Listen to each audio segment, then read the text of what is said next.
Aristyles. Alright. I think I'm the last guy here. I know you might be thinking, if he's the last guy, it's gotta be like the deepest shit ever.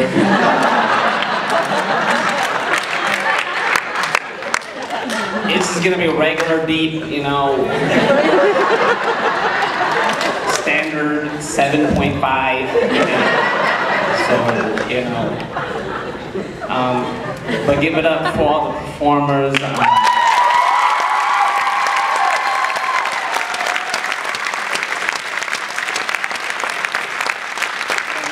Cocktales is in its fifth year, and really this sort of examining male identity and examining masculinity is a lifelong work that we men have to continue, and especially for myself, as someone who wants to be an ally, this is a continuous work that I have to work on for the rest of my life, and to continue to examine my privilege and examine my identity as a man.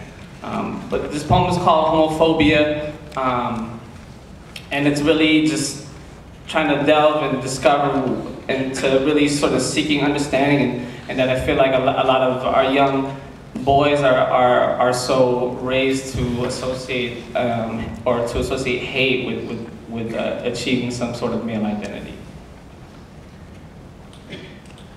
When I was young, I was told to never cry, to never show hurt, because hurt isn't a guy, and I was just a boy growing up in a world where blue was for boys and pink was for girls, so I played with toy cars, plastic guns and swords, glorified violence through simulated wars, army men scattered on the living room floor, too young to question what it is we fighting for. And so I wanted more, like it's normal and it's right. Boys will be boys, and so I took it light when I thought the word gay is equal to being weak, socialized, implanted, tattooed into my speech.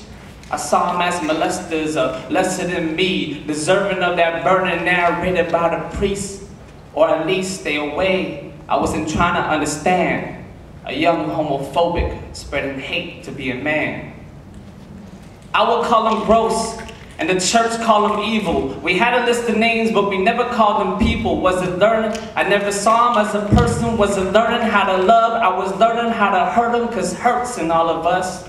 A colonized past, truth covered with a mask, as ugly as the hate that the Klan has for blacks, that misinformed Americans have for Iraq. Acceptance ain't a matter if you can or you can't. It's a do or a don't. It's a choice that we have. Couldn't understand that until I learned about my cousin back in the 90s, when everyone was thugging or fronting like they hard. See, the person she was loving was someone I would have never expected. She took my preconceptions, drove it to the ground and wrecked it. I looked into the pieces, saw a shattered reflection, a young homophobic with a very flawed perception.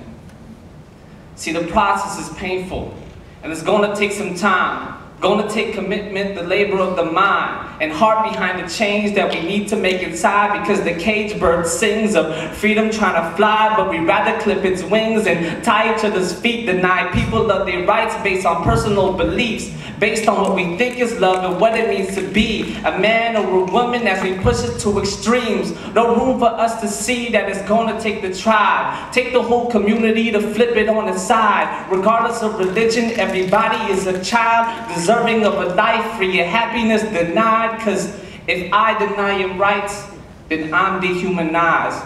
A perpetrator of oppression, I become what I despise.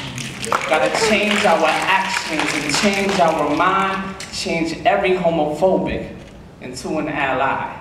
Thank you.